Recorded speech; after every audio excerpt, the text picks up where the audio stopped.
the gods of football would have, because after cancelling that red card and allowing Balogun to play, if Belgium should now go ahead and lose, do you know what the narrative will look like?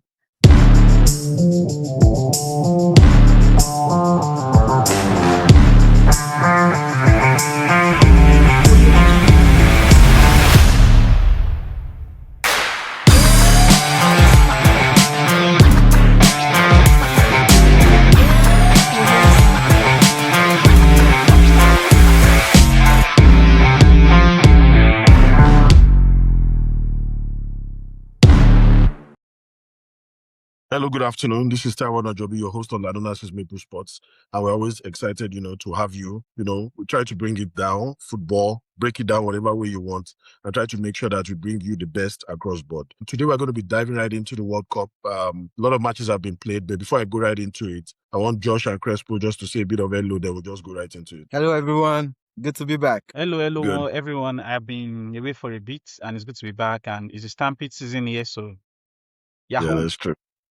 Yahoo. Yeah, that's true. But I think the spelling of the Yahoo has changed. We have more A's. We have I-double-A than 3H before maybe like plenty zeros now. Yeah. Yahoo. So Yahoo, exactly. Yeah. So that's a good one.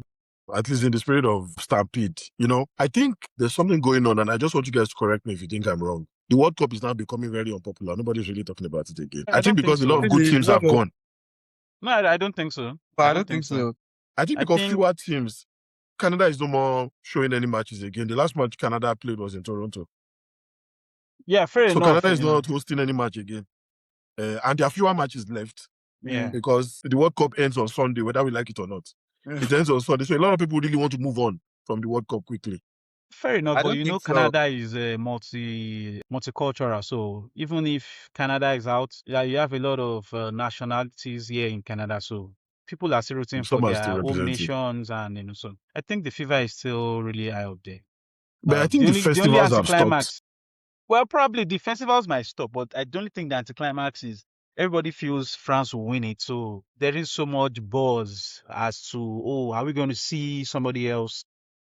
Okay. Somebody new, but hey, still some interesting games to see. So let's see what France, Spain serves us, and games like that. Yeah. I think the statement we've been saying for the last 2 weeks, men being separated from the boys, we are getting there. And Absolutely. It looks like a lot of teams are, getting out. And we're going to be talking about how the round of 16 has, actually panned out. Even the quarterfinals now, some matches have also been played. And we're going to be diving right into it already. For Spain, let's just, start from the hot one, as the hot, since yesterday. Spain was able to get away with a very slim win, with a late goal coming from Marino. And if you look at it, I kind of like, what I saw from them, because what we have said over the last 2 weeks is Spain has been improving by each stage. By each game, they've been improving. They didn't really look like a good team. But nevertheless, they've not considered until that goal that came from Spain yesterday. And, for me, looking at Spain doing 68% on possession, I don't think they were sterile, really, in their performance. They had a bit of territorial dominance, because Belgium was quite lucky all throughout this competition, because against Senegal, we didn't expect them to survive, but they were able to find a way, to get around it. 21 touches coming from Belgium, compared to about 442 forward zone passes, that Spain had against them, also showed that Spain had a bit of a clinical advantage. 98 accurate passes at 90% completion for Spain. So Spain just made sure that they held that possession, and it was a strategy for them. In my own opinion, I kind of agree that Spain doesn't have the best defense in this competition. But what has helped them is they try to make sure that they have that possession as a style of defending. Is that one? I said the statistics say otherwise. Exactly. That's the problem. Just give me what your own view is, your 360 view of how Spain approached this quarterfinal match against Belgium. Yeah, I think it's panned out the way I think we all expected it to. Spain dominating the ball as usual. The one thing I was just surprised was with how passive Belgium were. But to be fair to Belgium, they had the core of their team sidelined with injury, which has not go well for them in this quarterfinal. Odana had an ACL in the, I think, 2 matches before, so he's out. Tielemans was also out, and there's a third player who is out with injury. I can't remember his name. I know that they're also managing, what's his name? Because I know that Lukaku has been coming in because he's also managing an injury. So Lukaku has not really been able to start, so he only comes in. So if you see the midfield, yeah, they missed the Tillemans. Tillemans, they really missed Having Tillemans. Tillemans. Tillemans was very important against Senegal. Yeah, very, very important. And he's been very decisive and key for them. But again, it was I'll say the first half was an okay game. It was Okay, quite 50-50, a bit of end to end. Of course, Spain dominated. When they got the goal through Fabian Ruiz, who came in for Pedri and who played really well also. Getting the goal back, De Bruyne had a hand in the game, in the goal, and the Catalera, who has been good also, got the equalizer. The second half was just a bit different. Belgium started slow and Spain just like went on and on, dominating possessions, trying to create chances, but just could not find that final edge. In fact, at some point I was thinking, I think they were making it try to look too cute, right? Sometimes just too many passes, too many touches in the final end. Sometimes you just need to shoot, right? And see what happens when they shot, right? So it's just the irony of football for how everybody wants to play beautiful football. See how the two goals came from Spain in terms of someone taking the shot, the keeper spilling it, keeper pushing and it out, yeah. them getting a rebound. So imagine for all the beautiful play, this was how the two goals came, which were for me, 3 goalkeeping errors. The first one, not so much, but you would want Courtois to be able to push it far away from. Push it far away. If you know you're not going to be able to hold From it, that, throw it away. again, it was a low shot, and again, being a big guy trying to get down would have been a bit difficult. Again, the second goal was just that was Crespo's guys was just poor keep. And you can't. I mean, it could be because he just came into the game, maybe not so warmed up a bit. That was maybe his first real save that he had to make. And then he just spilled it. I mean, there was nothing in the shot from Kubasi. There was no power. It was not the corner. It was meant to be. I'm sure these are the types of balls he catches 9 out of 10 times, twice on Sundays, every day in training. And for some reason, Yeah. it's just quite unfortunate. And he couldn't really get up quickly to go smother the ball. Put your face in front of the ball. Put your head in front of the ball. Let them even get you injured. But just be brave, Right. and even if you take one to the head, just go protect that one. But you see how he went with his leg, like trying to save the second shot from Marino, as opposed to going there to go take it. But again, that's what we say in sports, right? Fine margins define the game. And what can we say about Mikel Marino? It's almost as though right now he's a joker. It's almost like right now the coach of Spain just intentionally like keeps him on the bench and wants to bring him later and knack for goal that he has. I was just in the start right now that in the last 2 games against Portugal and Belgium, he didn't have any rating because he didn't play as much minutes to have a rating, but he scored the decisive goals in both of those games. So it just shows how clutch he is. And we've seen that all through last season also for Arsenal. And it's no surprise that he did it also in the last Euros, getting that goal against, I think it was France also. But yeah, good one for Spain. And I think it has set up really well for the semi-final we all hoped, we all wanted, we all dreamed of. And I think it's going to be an epic one with France. Yeah. If there's anyone that can beat Spain, France. If there's anyone that can beat France, Spain. As we Spain, yeah. Tournaments that they both played, Nations League and I think the Euros. It's going to be an epic game, interesting to see, and I really can't wait for that. But all in all, Spain are true, but I think it's their first semi-final since the last one, since they won the World Cup in 2010. So that's a good game for them. And we'll see. I remember Shakira also played in that last World Cup on the music. Yeah. And Shakira also played in this one again. So yeah, there's something about anytime Shakira is the major artist, Spain always goes far. So we see, but good way. Belgium did not. I don't think they did enough in the second half to deserve. They were just trying to ride their luck to get extra time at penalty, and of course, anything can happen in that one. Spain were well enough, and Rodri also played really well. Deep. And I also want to talk about the youngster who came in for Belgium at left back. He did incredibly well in terms of stopping Lamine Yamal. Lamine Yamal, a lot of times, but the guy he held his own and he was able to defend really well and limit Yamal to some shots outside from the box, but like really stopped the threat from the side. So all in all, good win for Spain. And but I think against France, they would have to up the ante a bit more, be more decisive, take more shots on target and less passes because we know the front four France are deadly.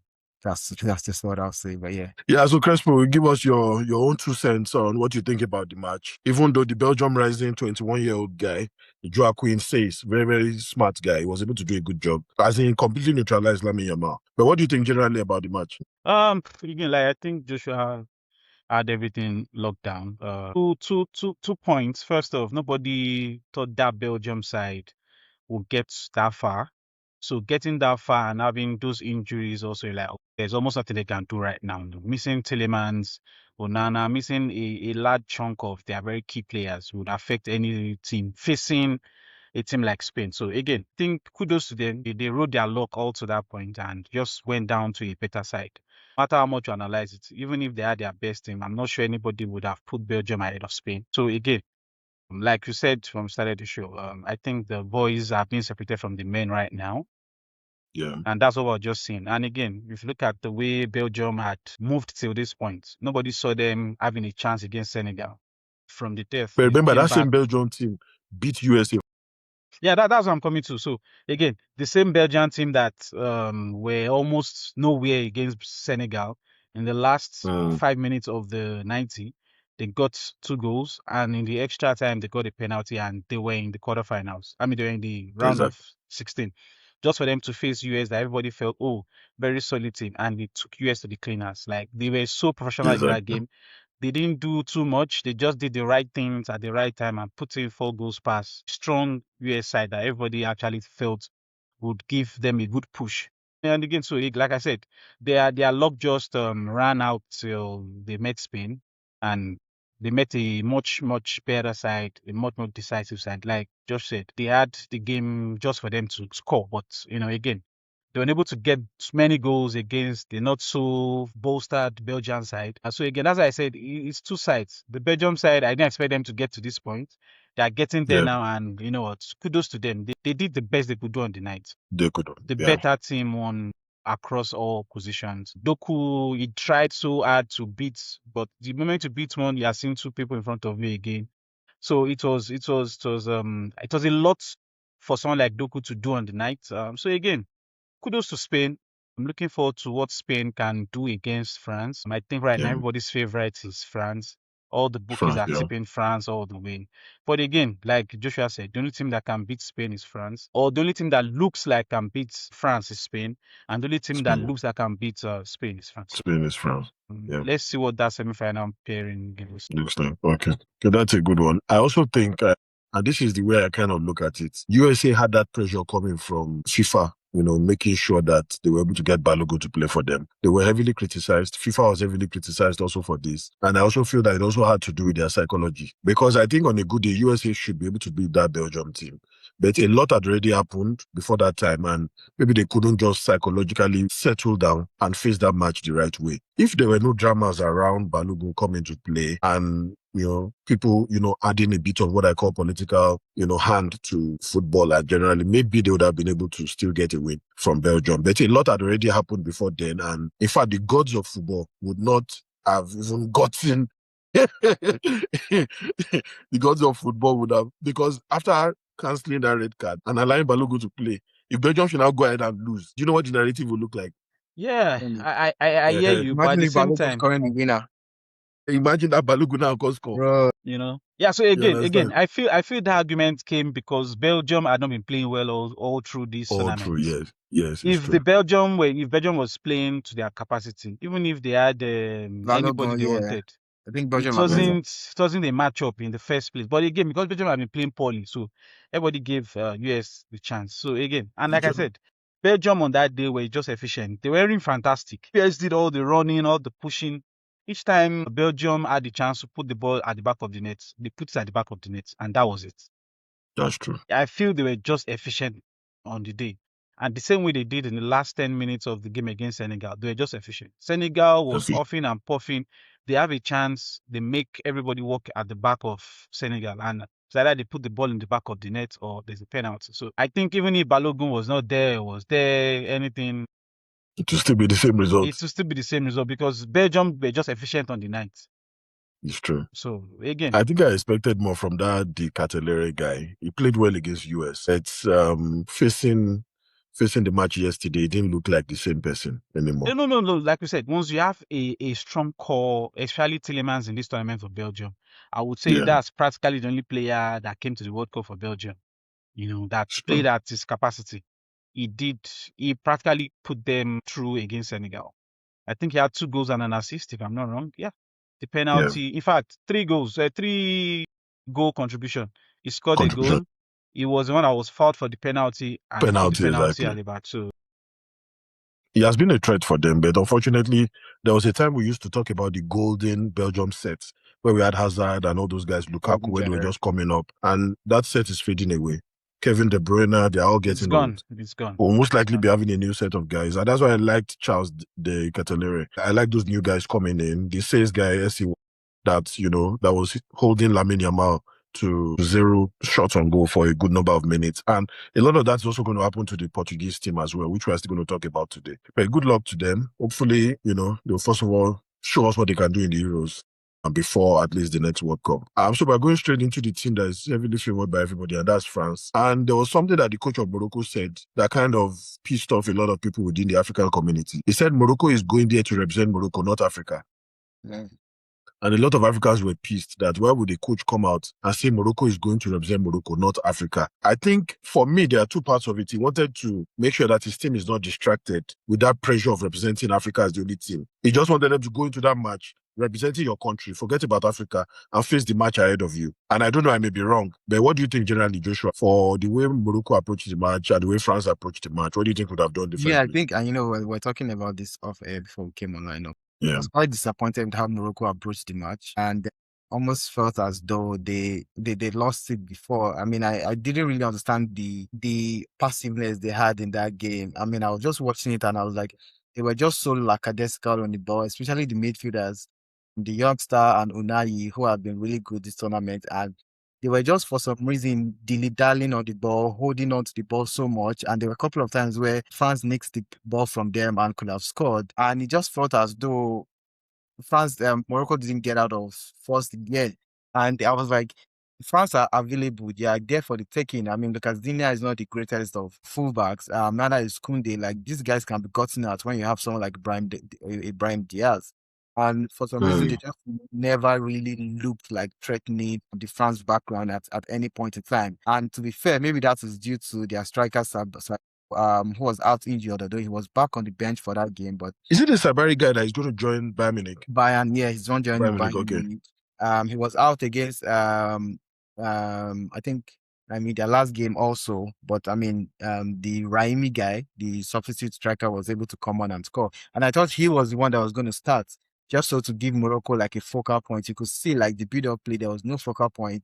Talbi was just running helter-skelter. Could have been Talbi on the right, put Raimi in the middle, and put Brahim Diaz on the right, and let Unai be behind them. That way you have like a focal point, and you have wingers who can take on their fullback. But again, what do I know, right? I'm just here analyzing. It's just that formation worked when we were playing against the Canada team that was looking a bit desperate. I'm just a body, but yeah, it just felt like Morocco were almost, like you said earlier, like begging not to lose, or like not to lose heavily. Like, and with that, Bono saved made a lot of good save in the first half. I mean, we also saw even Mbappe missed a penalty. Characteristically in the first half, but it just felt with also that rule, the way you play, you have to get the first goal, right? And once France got that beautiful first goal, it's now like, how do you change? You then have to come out, right? Try to get an equalizer, and by then France just punished them, and it was just a weird setup to me to see Morocco play that way, especially knowing the talent they have and how good they can be on the ball. They just didn't push the envelope well enough for me. Again, what can we say about France? They always take their time, and eventually, like I was saying, Mbappe, inevitable, comes through.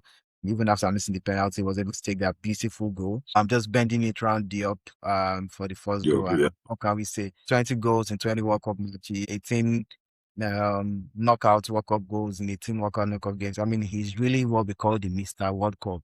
He's just been a revelation for France in the World Cup. And it's just, I mean, there's no limit to the number of goals, because I mean, he will still play 2-3 more World Cups. Yeah, he's going to score a lot more goals. France looking really good.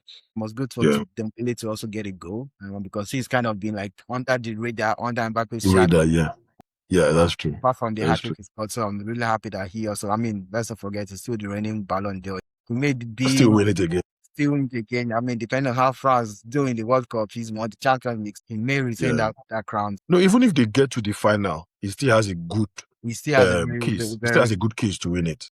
A very good chance. France, what can we say? Very efficient, very good performance, and they have that tag as a favorite, and we can all see why Olise also very good again. He's probably the best player at the World Cup never to score a goal yet, right? It's just like It's what true. more It's can he true. do? He's been one of the best players. He's just not gotten a goal, but he's had a lot of assists. And big ups to also Manu Kone. Manu Kone, who I think did really well in midfield. I think for me, he's their best midfielder. Not better than Tchouaméni. He's athletic, technical. He can carry the ball. He can win tackles, and we just know he's going to be going to a top club very soon. Again, like I said, the game against Spain is what we all want to see, and Yeah. it's gonna be really an epic one. So I really can't wait for that. I think that'll be a proper European game. Yeah. So Crespo, I was thinking by the time you jump on it, I just wanted you to give me your view on if you look at the match they played against Paraguay, France against Paraguay, you will notice that it was a bit difficult because Paraguay was a bit aggressive with them. It was just a penalty that they were able to score, and that was all against Paraguay. Compared to this one, what do you think really changed in the way they approach the game? Or do you think Paraguay is a much better team or a better matchup compared to Morocco for them? What do you think, generally? This game was unfortunately poor due to Paraguay, not due to France. Paraguay France, actually okay. were doing everything possible without playing the ball Frustrate. to stay in the game. But again, and once that's the case, even if you are very creative as an opponent, you are limited because the opponent is not even, it's a different if you are even playing a low block. They were all allowed to Exactly. get players injured, to get into this under the skin of the French guys. So I wouldn't say Paraguay is better than Morocco. However, I want to go a little bit away from the way Joshua looked at the game. I Okay. want to look at it from the point of we have to look at squad strength and squad depth in tournaments Okay. like this. True. For a case I'll give Morocco. Morocco has played a lot of very difficult games prior to playing Yeah, France. that's true. Nobody ever looked at it like that. Nobody looks at it like that. And this is the World Cup. You are playing 3 days or 4 days max It's after true. the last game you're playing. And so you can see that the Moroccan team doesn't have the quality in depth as much as the French team. You can That's true. remember the French is like they've not broken any sweat. It's true. It's true. It's like the French team hasn't played anybody on their level so far. So far, yeah, that's true. I don't That's think true. there's anybody the I think French same thing side. for Argentina. Argentina too has had that easy. So no, but Argentina has even struggled twice. They've struggled against Egypt. They've struggled against Cape Verde to get the maximum. But we can't say that of France. And guess what? N'Golo Kante has not played a game in this tournament.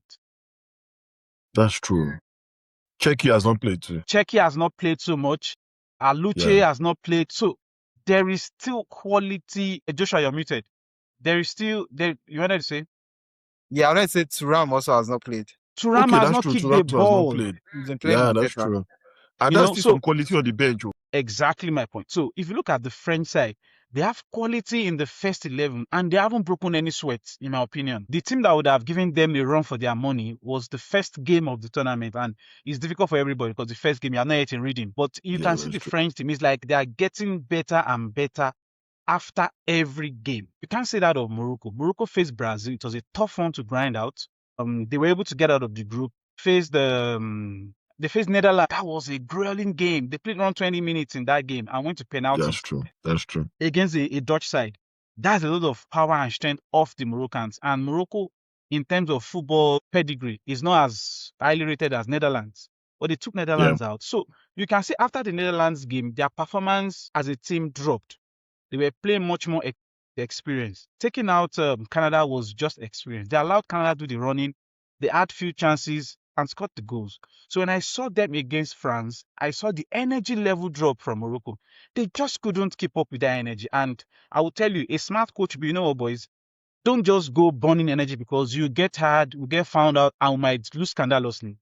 To minimize or maximize our strength to win or at different particular points of the game we would attack. And if you notice, they were not attacking just all at the same time. They were attacking at particular points of the game. That's why in the first half, they were able to get at least a draw, if not for the penalty that Bono saved. Again, they knew the kind of quality they had in their goalkeeper. So that was a plus also, that whatever it is, Bono would have a good day, which I think he had. However, it gets to a point where you are playing a French team that the goals they scored were out of nowhere. In fact, the Mbappe's goal is a PS goal, in my opinion. Because you get the ball off somebody, and the next minute, he doesn't make a run. He just shivels his body to one side, and the next minute, you are getting a finessed ball into the back of the net. Back of Same the way net, with yeah. Dembele. He's taking a run. The defender is backpedaling, thinking he's going to give a pass. Next thing, a Just pass goes moves. I into the like net. that Yeah. finishing was good. The So keeper so still so touched it, but it still went yeah. in. So again, that tells you the quality and quantity of quality the French team are. Again, Yeah. who in the Moroccan team can you compare, except for Hakimi, in my opinion, and maybe the goalkeeper, that you can say, okay, would compete or have a chance to get into the French national team? I don't think And anybody in maybe the Brian Moroccan Diaz. Diaz cannot beat Dembele to that right wing. He can't even beat Olise Okay, to that's that true. right wing. That's true. That's true. So the You're only correct. person that you would give is Hakimi and maybe Bono. Mm, No other it's true. person in the Moroccan team can enter the French national team. I mean, even the bench. So again, when we're analyzing this, we must always look at the fact that the quality in depth that these teams possess and their run in the tournament. In the Again, tournament. this World Cup has just shown me that to win a World Cup is a lot of work, because the amount of grinding you need to do to win games is a lot. And probably that's why it's the most interesting tournament, most watched tournament in the world right now. That to win it, you really have to do it. And that's why I'm surprised. And now I understand why a lot of players feel like just being at the tournament is a win.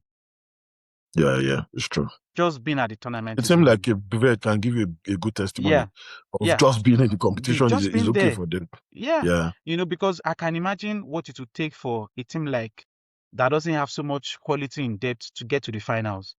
Then you must have magicians in your team, it's true. It's true. because you're not going to play minors. Just imagine they have a chance, they escape France and they meet Spain and they lose to Spain, and you say, oh, they did not play well. Man, what was the chance? What are the odds that they would beat all these players? So all these teams. So again, I think Morocco did well.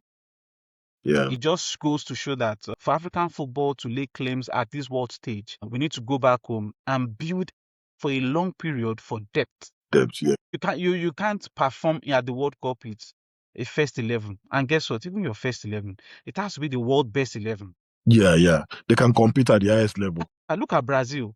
They struggled. And they have a very good, but you also can agree that they don't have depth. Because once True. you are bringing in a Neymar, you are bringing Casemiro, you are bringing people who are out of They are getting old already. their peak. Look at the who Josh mentioned, Kone. Kone right now is taking the position of Chumani and Kante and any other person in that midfield with It's true. Rabiot. So if True. Chumani is going I to didn't even play, know Rabiot will still be able to play at this World Cup. you see, I so didn't know for that Rabiot will be able to play. so for I think Rabiot is a very good player because nobody looks at him, but he's very mobile, a big mobile strike, a big mobile midfielder. So again, someone like Chumani would have to do so much more to get into the team right now, because they're playing with 4 attackers: Mbappe, Dembele, Olise, and who is so I mean, like, they usually play with 4 very fluid guys in Potent guys, front yeah. and 2 core midfielders. So for Yeah. you to see Chumani play, that means they're either going to drop Rabiot or drop Kone. Kone, yeah, that's Even true. N'Golo Kante, like I said, N'Golo Kante has not kicked the ball in this tournament. So again, I think kudos to Morocco. They just got to a point where the same jungle matured. The jungle just got matured for Morocco, and I think it was a good one. It was a good run. Exactly. Probably if they met France at the first or in the group stage, we would have seen a different performance from them. Exactly. At this level, I'm not expecting, because the energy level had dropped prior to even this game, and they are meeting a French team that is just getting into gear 2. It's true. So that would be my take. Yeah, I think that was a good take. It just kind of spotlights everything that we're looking at, and that's why a lot of people have the fair justification to be able to support a France team and say that that's the team that can really push for the final and get it all done. At the end of the day, but good one for them. And you will notice that Doué and Dembele, they even on the pitch, you will know that they've played together for a very long time. At least for a good number of, because of the way they do their movements together. You even have a Bakola in the mix. You understand? So you know that these guys are, the core PSG team has at least 5 players on that team. Yeah, absolutely. Core PSG. You understand? And we have the others spread across, because you still have, players on the Spain team as well that are also in that PSG mix as well. So it's going to be a very interesting matchup. because most of those players know each other. Exactly. So that's again, a good one. I would say the first match for France is this match against Spain. It's true, sure. It's true. Yeah. And now Mbappe still has the same number of goals with Messi. It's still a wonder. Man. Those guys are. It's like both of them. The matchup is different. A lot of people have decided to bring in that Ronaldo part. And we're also going to get to Portugal, and they are forgetting what Mbappe is doing is unbelievable as well. So a lot of people are forgetting that it's no more really a Ronaldo Messi matchup. It's more of an Mbappe Messi now, because what Mbappe is doing in the World Cup is not normal. So why not celebrate that? Haaland is sticking. Even Haaland too as well. What they are doing is not normal in the World Cup. Yeah, but I have an argument to support why we're seeing these numbers. Now we have more games in the World Cup. It's true. That is round of 32, round of 16. But it's one more match now. Yeah, it's enough for the countries. It's one more match. No. So again, let's just say one more hat-trick. No. Ability of an hat-trick. So again, if you look at the World Cup history, the guys that have scored the most amount of goals in the tournament, they've played lesser games so far. Because also remember that, for instance, Miroslav Klose that scored so many goals against Saudi Arabia or something one time ago, that had so many number of goals. That was one game. We're seeing Mbappe having a chance to score hat-trick in like 3 or 4 games, because he's going to play. Because he's going to play an extra game. Because he's going to play an extra game. So again, I'm not saying this is to say the guys who did it before are not good enough or these guys are better. I'm just saying those factors to play into what we're talking about. Again, like I said, for France, kind of quality you have in this French team, I'm not sure they've had this plethora of talent at once in a long time. Comparing the 98 team. It's true. If you compare based on performance, a lot of the guys in the 98 team will not enter the French team with what these boys are churning out. No, let's take it easy. No. So again, no. Listen, no. Let me explain. We have Zidane and go. No. It's not. So again, the bias again for the older ones is, we've done it before. Everybody seems to look at those guys, even when we're doing it now. So we don't try to give the guys doing it now a lot of credits, because it feels like, whatever you are doing is because you look at the template from Thierry Henry. For France night. So are you telling me right now, Thierry Henry and Mbappe at this age, you will play Henry ahead of Mbappe in a team on the left side? No, that's what I'm saying. Like those eras are different. It's like saying there's nothing Mbappe is doing now that Henry did not do at that age too at this time. So the argument is this team is so good that even the quality that we have known in the past will struggle to get a chance to play in this team. You get what I mean? Not that they're not better, but the chance to play in that team. With the quality they have, and the quality was, look at Olise. Olise, like I said, is like the best player in French team. He hasn't scored a goal. And even Olise himself is still less than 23. Yeah. And he's still playing at this level. So he's still playing at a very high level. And those guys, I think they still even have minimum of another 2 World Cups, if you ask me. And Mbappe has won a World Cup already. So it's not as if there's something is running, trying to win for the first time. You understand? Okay, I think we'll just move right into Argentina. They'll be playing later today, but we just get the opportunity to talk about their performance against Egypt. For me, I looked at it more like a territorial control versus vertical efficiency. Egypt started well, very, very well. They looked like a very potent team. I was watching it in the office and I was like, at the 82nd minute, it was still 2-0. You understand? Later, everything just changed. That low block, narrow midfield, fast breaks, everything was falling down on top of them. All the buildings were falling down because Argentina became desperate. But I just want to see your view, Josh. What do you think about the structural shift that decided the match? Good question. I wouldn't say there was any major structural shifts that decided the match. Okay. I think it's just what happens in football, where at that point Argentina had nothing to lose and they went for it. And I think that was the best 10-15 minute spell that Messi had. You notice, and again, I saw the interview of, I think one of the Argentina players talking about how after the second goal, Messi told them that they should just give him the ball, why they focused on defending well and they give him the ball and all of that. I don't know how true that is, but like I saw that quote, and you'll notice that Messi just came alive in that 15 minutes. And he also moved. He moved centrally earlier in the match, then he moved because he was one giving that cross to Romero. So, and that's something we've seen from Messi this tournament, where he has that 10-minute spell and he just like dominates and takes everything away. And I think that's what really happened. And then ending up with a goal and an assist. He just then became more direct, took on more players. And it just happened. And you could see the emotions at the end, because I think even he knew that was close. Like they were literally out. Like Out, yeah. they were out at that point, and he felt like he had let the team down because he missed the penalty in the Missed the first. penalty, yeah. He said they were out, and it's just that thing that happens in football of how the team just comes, and you just knew that they got that first goal, and you could just see the energy build up, the energy increase, the intensity, and they were just going for it. And the second goal came, which was a very good goal, very difficult goal to score by Messi. And from then on, I even thought like it was going to extra time for sure. And then the beautiful third goal. So again, it's I really don't, because a lot of times you want to blame a team, like how did you give up 2 goals? With, I mean, we've seen that with African teams, even blaming a lot of African teams. We saw that with Senegal, who was even Senegal. and also Egypt now. I just wonder, like, is it an African thing? Is it a mentality thing? But sometimes I just haven't we also playing football, and those kind of things that happen to us, and you just realize that sometimes it just happens. Like it's just there's just nothing you can do. Like I don't know, just feel like. But again, which is what I felt. And also another key thing was, I think the left back for Egypt, I think they substituted the left back, either a Hassan guy, I really can't remember. One of the Egyptian defenders who was really good in that game left.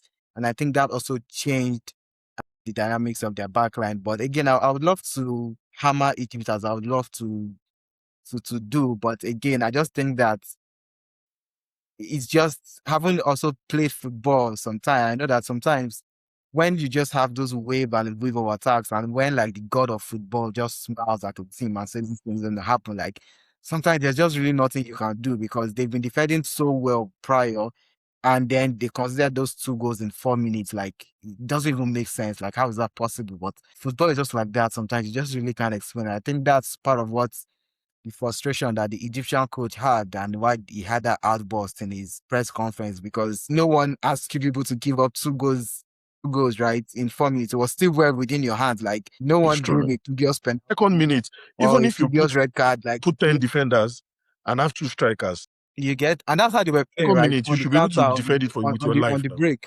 That's how they've been playing all through the second half, and that's how they got the second goal, which is a beautiful goal.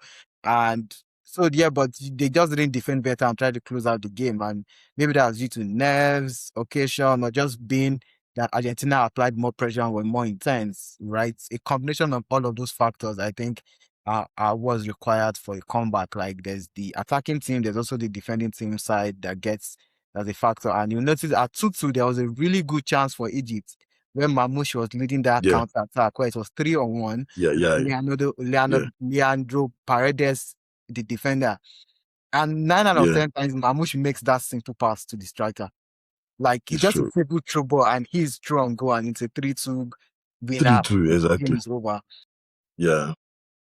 Paredes just intercepted that pass. I don't know how. It was last minute. Paredes almost just slid and intercepted that pass, and I was like, wow. And Paredes played really well. He had not started any game up until that game. He came in and he held. In fact, he was one of the most solid players in that game. So again, I would just say, luck smiled on Argentina. The god of football smiled on them. Messi had a good 15-minute spell that they were able to convert, and it just worked in their favor, because there's really nowhere else to explain it, because Egypt had done really well up until that point.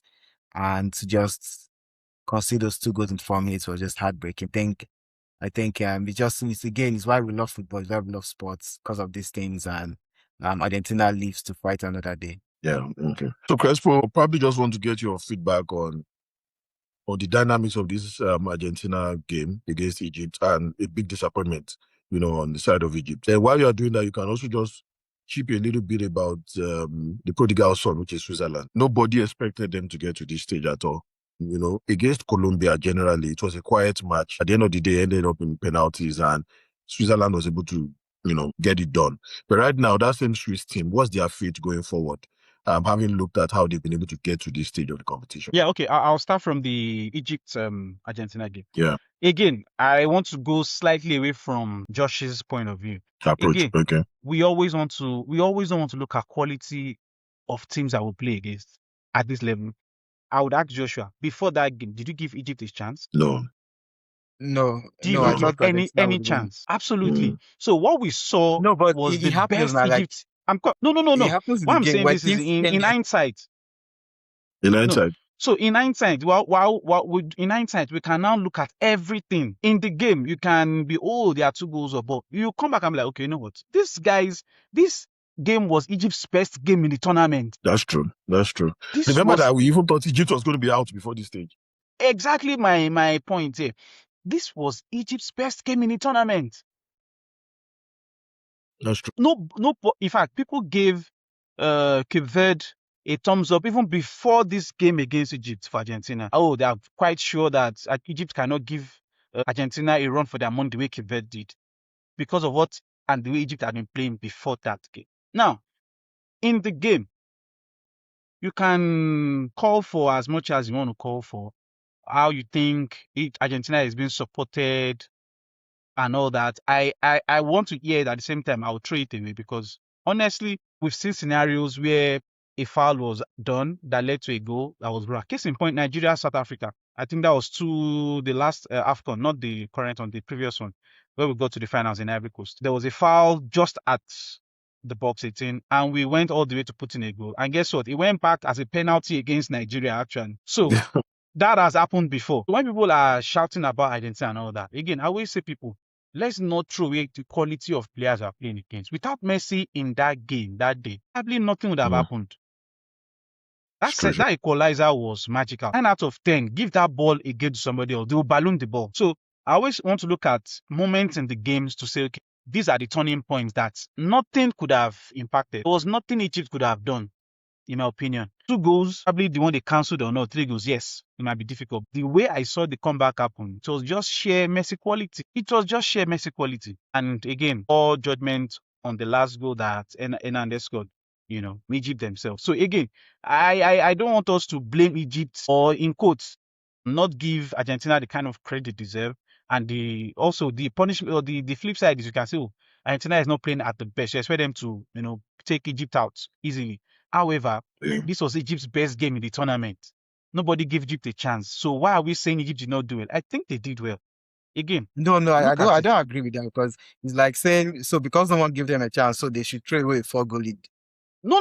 I'm saying they did not throw the. I'm saying they did not throw. The middle of the game is different from that means there will never be any upsets there. Like what you think before the game and what happens in the game is totally different. What did you call it? You called it an upset. Yeah, of course. So let it remain an upset. Like, so if the team, Egypt if the team that you said made no, if you say then it's an upset. I think that's flawed. No. So I don't think that's what you're saying that. That's flawed. I mean, people beat big teams all the time. Like it doesn't mean. Did you think so when they now lose? So when they lose, do you say it's because they are not? Do you now blame the small team for losing? Yes. If you bottle a 2-goal lead, I'll blame you now. Did you think you blame me that you never? So when you say bottle, so that's what I'm saying. No, it doesn't matter. What you are going to both play football, and what matters is that 90 minutes. But do you agree there's difference in quality when you go to play football? I know that means then they should have not played the game then and say and just give an answer. No, that's not exactly because so that doesn't make sense. Like better team is they're still going to play 90 minutes, and Argentina or the better team will still have to go and take it. Nobody will give them the win because they are the better team. My point is, any of the Argentine goals, it had nothing to do with Egypt not doing well. It had more to do with the quality in Argentina. So don't blame Egypt for conceding those goals. Like that doesn't like how I put it like. Okay, tell me the fault in any of the goals. Tell me it's considered. No, it's not about like fault. Okay, it's not about like fault. It's about there are lots of goals that are nobody's fault. Yeah. So why are you blaming Egypt? Okay, for example, now that Romero's goal. Why are you blaming Egypt? That Romero's goal, Romero going through the middle. There was that defensive structure, especially in the middle, was flawed because remember the first crossing in that came from that wing Messi was blocked. Messi. Then Messi now tried the second time. Now Romero used all his power to knock that ball. The keeper still touched it. Yeah. So you again, understand? And pushed how do you blame the keeper for that? He did everything he could. It's the defender. The central defender shouldn't have allowed Romero. So you don't think there's anything Egypt should have done to stay out that game? Because I'm asking you, tell me what they should have done. with the No, the quality of 5 and players 6. they have. How are No, they no, no. defending? With the quality of players How that are they they have. defending for 80 With the minutes then? quality of so are you telling me if Spain was leading Argentina 2 goals by 2 goals, they will lose that game? They can, and they may not. Like it's irrespective. Like I've not No, seen. let's seen. see. Wait, Joshua. Let's be fair. Spain leading 2 goals and Egypt losing 2 goals. Who do you think Argentina will come back against? No, that's what I'm. No, like I don't No, like how I'm you're just looking at it. asking. You're No, looking at I'm it like driving a point. My point Egypt would is not no. have held 2 goals now because they are not as good as Argentina. It doesn't make sense. Absolutely. Then why we play football? That's all. So That's why what did I'm they just play the saying. game? Why did you Because just it give happened. Argentina to win? It doesn't make sense. Did it now. not happen? Everything is cast in stone. Then there's no No, need no, for no. game now. They're not listening to me. My point is this. You can't tell me like there's nothing they could have done because Argentina are better than them. So why did they come So, out? and I'm not Why did they go asking to you. like- Tell me what they should have done that they did not do They in could that have game. defended better. It's plain and simple. So what is Yeah, the it's defensive true, it's better true, that they it's should true. have done? What's the They defending should have better they should defended have done? better. So that I think I'm they coming. will put I'm more coming. bodies at the back. Which Really, other more body? Wait, bodies. and that's how I want to ask you. Wait. Messi's goal, that second goal, would anybody have done? The defenders defended everything they could. It was a loose ball that They came back know, to like, Messi. for you to And I'm concede the goal, telling they you now defend everything that they could. 9 out of 10, Messi in that same position, I not score that ball. Yes. In that same Yes, it's true. position, might not score that ball. So how do you It's true. blame Egypt for that? I don't No, it's understand just what the you're first saying. goal that Okay, I so blame Egypt Egypt. have no blame. That first goal, if you have No, more no. bodies at the Goal. back, it's just that first goal that I blame Egypt. If you Because I have more don't understand bodies, what you're saying. So Egypt, they have no blame for dropping a 2 goal in 4 minutes. So I don't. I think what Crespo is trying to 4 say is minutes. the quality. He's trying to say that the quality is always going to haunt them. It's going to haunt them. It's the Simple. quality because the quality so affects we've not decision seen teams making. that have defended Wait. against quality. No, I'm coming. It's Joshua, true, just it's listen. true. No, Because I don't Joshua, understand listen. what Crespo is saying. No, let me Yeah. explain. Okay, you said Okay. what? You said what, Joshua? So you've not seen small teams that have defended against quality. Now, what I'm telling you now It's is that true, that's Sha, like small. Morocco has No. done that. The, So the, if the answer only is teams this. can beat, I'm why coming. couldn't Egypt have Let done me it? answer. You've asked now. Let me answer you. The time you see Yeah. that happen is when that quality team doesn't play to their best. That the ability of that poor team will now be able to withstand the lower level that quality team is playing. If that quality team plays to the best of their ability, like we said before the game started, wait till No, now. I don't agree. I think that's a flawed argument because 2 things have to happen for a match. For a match. Not You're always. as good as the opponent lets you. That's not true. I disagree with you. That's true. That's No, true. he's not. now.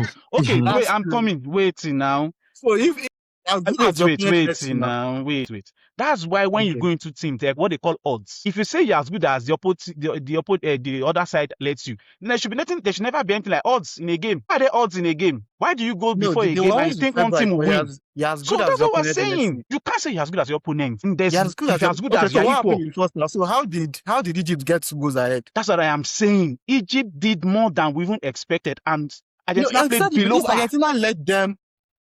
Argentina were bad, so Egypt So were good. the moment Argentina rose back to what they were, they got the goals back. Simple. Anyways, we will not agree, so let's leave it in the middle. It's as simple as that. It's not as simple as that. So why have small teams beaten big teams before? Because the big teams did not play at their capacity. Simple. Okay. Simple. Let's leave it in the Again, middle. let me help you. Let me We'll help come you. back to Why this. do Papi, wait, remember wait. this? Remember this? No, I definitely. talk about Definitely. it. So my So that question means to a you small team is, can never beat a big team or cannot hold the lead. did Which you one listen is? to what I just said? I said the small team will do well the moment the big team drops in quality. Wait, because football is very clear. Why do people buy good players? Why do teams spend so much money to buy quality players? Why? If that's the case, you don't need to buy anybody. Just play some young boys with jam on the road. And should be their men. Let them run against each other. No. No, that's not what I'm saying. The most- saying no. So you're saying a team cannot defend to close out a game. So you do think defending, if that's the case, no small team should ever lose to anybody. Because if it's defending, everybody should Anyways, defend well. Don't worry, like it's okay. Again, why I'm saying that is that relax. When you have quality players like Messi and these likes, they are game changers. They make It things that doesn't look. mean I'm they coming. like does Messi win all the games he plays? I don't understand what like that's what I'm trying. You're So, trying to tell me now look there's at- nothing Just Egypt listen. would not have held that game. And I'm telling you why they couldn't have, based on what they have done and based on what they have on ground. If they had a good pairing of better defenders, for instance, that could, or they have even better midfielders that can control the game. Again, you mentioned something. You mentioned something that when we play, but when there's wave and wave and wave and wave of pressure on the defensive side, what happens? You crack. only time you won't crack is if probably that the team applying pressure, just applying that pressure is football. Once you keep allowing pressure upon pressure, you will crack. It's as simple as that. So what do even big teams, when they now play another big team, when they're under kind of pressure is, they try to play to their strength, either get somebody that is can reduce the pressure on them. Because no matter how much you do, once crosses come into your box 18, they're going to defend against yourself and also against the defender and the ball. The ball can land anywhere. And that's why I try to take you back to the equalizer from Messi. The Egyptians did everything humanly possible that they could have done. Again, I'm saying this. I'm not seeing any place where the Argentine guy took on 3, 4, 5 players and scored a goal. That was not the case. And as I'm asking, can you tell me exactly what they did in terms of defensive? Of course, they had almost everybody in the defense for Messi's goal. Go back if you have a chance to look at the goal again. There was nothing they could have done. Again, I told you the only thing I would say I blame them for was the third goal. But even at that point, they were down and out. In fact, that third goal, they were demoralized already. They were down and out. Because they didn't believe that they had. Also, and the only part I think anybody will say that I always agree with is, I feel the officiating was not fair on Egypt. It wasn't fair on them. A lot of the calls, they would have gone 3 goals up easily. Yeah, but we don't. That's very difficult. That third goal may never come down. That's exactly. Now you see what I'm saying now. You see, Joshua, what I'm saying now. The third goal might never come.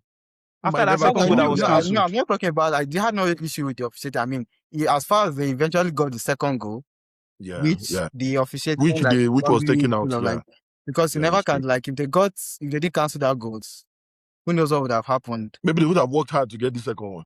Yeah, and again, sorry to say, to buttress my point, I told somebody that I blame Senegal against Belgium because, again, when we were going, let me explain. Going into the game, did you think Belgium had a chance against Senegal? Why not? Senegal was a better team. Belgium was playing almost nothing. Belgium drew almost all their games into the quarters. But did you think Senegal had it? In Europe, look at Austria. Again, help me. Go and check the odds. Senegal, Belgium. If you have time, check the odds. Yeah, no, that's what I'm saying. Yeah, Senegal, but you can't tell me like that you didn't expect. You thought Senegal would whitewash Belgium. No, but as at the point, not whitewash. It was not even 2-0 is not a whitewash. At the time they had 2 goals up. No, at the time they had that I'm saying it's not a whitewash, but it was not unbelievable. Why do you blame Senegal? No. I blame them because they were the better team. How do you define better team? How do you define better team? How were they the better team? Let me help you. The odds into the game, Senegal had better odds into the game. As at the game, let me explain now. As at the game, they were leading 2-0. They had the possession, they had everything. They were not playing defensive. They were not under pressure. The goals were, they played Belgium and it was as good as game over. To the point that the coach started removing his key players. You remember? Yeah, that's true. Gay was removed. What then happened? I mean, not Gay. What's this guy's name? So what happened was Senegalese quality dropping to a point where Belgium, that was even of low quality, started outpowering them. Simple. That was all happened. And I will point you out the goals that they scored. The first goal they scored. So you don't think Egypt's quality too reduced? And I've asked you, Egypt quality remained where it was, that we have known them. Waiting now. I don't think so. I'm explaining. That's not the same quality. Taiwo, the question I asked was, that was before that game, two goes up. I'm coming now. I asked you that. So your quality is not instantaneous. When I mean quality is something that you have done continuously for a period of time. Before that game against Argentina. I'm not talking about. I'm talking about the game. Like, I don't care about before. Like, so the performance during the game, from everybody was a surprise. That's not Egypt. That's not the Egypt we expected to see. You are seeing a new Egypt in that game. And because of Argentina's level that dropped. Simple. Not because Egypt did anything that we have seen before. It's novel to us what they did in that game. But Argentina is like, this is not Argentina. What's going on here? You get my point. But the Senegal-Belgium game, we expected this. Belgium is being poor, so okay, let's see what happens. Just for us to now see a magic happen from Belgium. Like I said, 3 goals, you can point out the errors of the Senegalese players. So you see what I say when I say you're as good as your opponent let you. So according to me now, didn't Senegal make Belgium look good? And I'm saying that they're getting... No. From that standpoint, I agree. No, you can't look at it that way. It's not so. Expectations. No. Senegal so again, when you're analyzing that game, do you analyze Belgium? Do you analyze Belgium playing fantastic or Senegalese bottling it. For me, it's always the person that bottles the 2-goal lead that I blame. Just the way I blame See, again, but you Egypt. cannot now remove the quality that you're playing against. If, for instance, if Senegal loses 2 goals to Belgium that everybody felt Senegal should beat easily, you'll be like, Senegal, what happened? But if Argentina comes back if Egypt loses a 2-goal lead to Argentina, it's more like, it can happen. Are you telling me you don't expect Argentina to come back from 2 goals down against Egypt? In your wildest dreams? Again, that's what I'm saying. For me, like I'm saying, like, there are a lot of factors that play into you. Are trying to make it just one about one factor. Now I'm saying, like, there are a lot of factors, like both the team attacking, the team defending, and football naturally, the god of football. And I said the quality of even the teams, the quality of players you are playing. Anybody drop, because Egypt has themselves to blame too. You can't say like they are totally absolved of any possible blame in dropping. And the I've just asked you. Never agree. And I've asked you, what did they do I wrong? might not be able. Doesn't mean I might not be able to pinpoint it, but doesn't mean like they will. If not, doesn't mean like that. Just like you, because even the that Egyptians are looking at the referee as the cause of their problem. I don't think you get what I'm saying.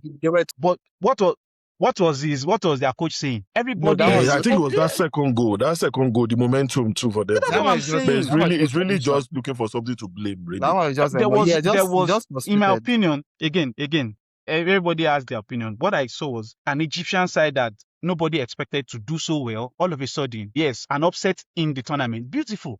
Want to say an upset, but when it now turned out they scored 3 clean goals. Can you really blame Egypt?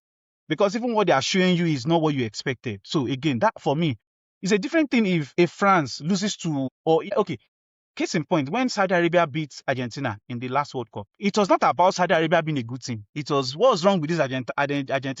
So, but exactly. So why exactly my point. So if the side has a quality, so there's a bit of nuance.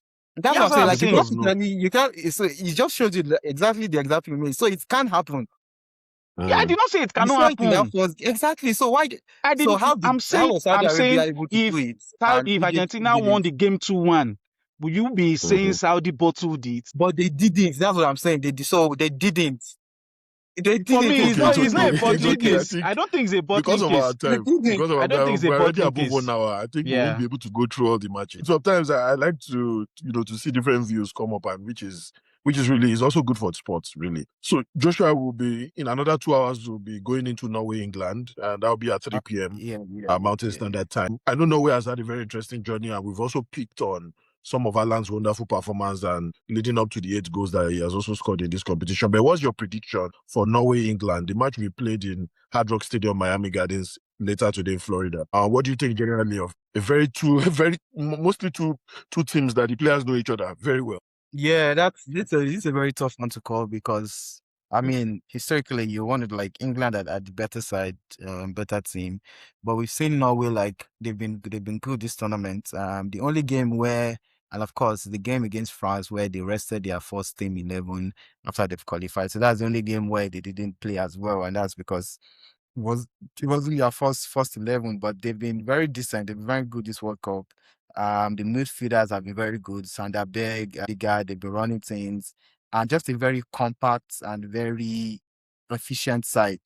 And also using Aland, who is a very good goal scorer and all that. And we see how they played against Brazil.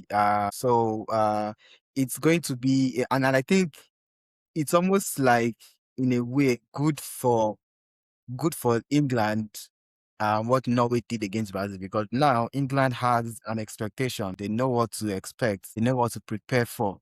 And I'm not sure maybe Brazil didn't have that, because now, like, England know what they can do, as they've seen it against Brazil. So they'll be better equipped to be prepared for it. So, but I think it's going to be a close game. It might be a game that goes to extra time, because I think England should be wary of Norway, really wary of them. They need to bring their A game, not just the one they played against Mexico, because Mexico had a lot of chances. They had to dig deep and defend a lot of times. Defend a lot, yeah. To be on the ball, be brave.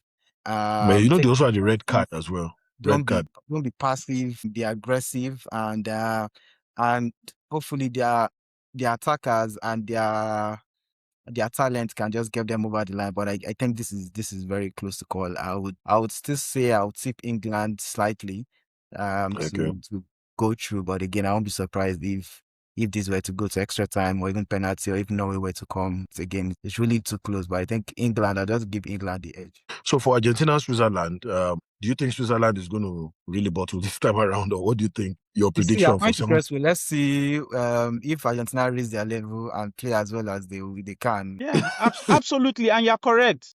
You have a better side. You have a better side in Argentina to win this game. Nobody, and again, I'm sure you would not put your money on Switzerland beating Argentina. However, I won't put my like money. I said, and if you have listened to what I've been saying, but again, just to tell you why I feel or what I've been saying, Switzerland over this tournament has shown to be a solid side. They are not. Yeah. If you are going to beat Switzerland, you work for you work hard. You work exactly hard. My point. Yeah. And that's what I've been saying all along. Switzerland can bottle it if there are 2 goals up, because with the way they've performed so far, if Switzerland is in 2 goals up, and I end up seeing them losing 3-1 or they losing 3-2, and I see that it's errors upon errors, then of course they bottle. However, when you have star quality players, these guys are not normal players. If I watch a Switzerland-Australia or Switzerland-Austria game, and it's but when you have a Messi in a team, you have like Mbappe, you have all these guys, they are not ordinary. These are guys that what other people can't do, they do them. And you can't explain, So if you have a Messi in your team and you put him in the game, well, I will pick Messi to win ahead of a Switzerland, Even like I said, for me, can't play down on quality of players at this level. This is the highest level of football. Your quality, the quality shows. It shows in the game. Yeah. If Argentina decides to go to sleep, they will get spanked because it's an efficient team. The same way with England and Norway.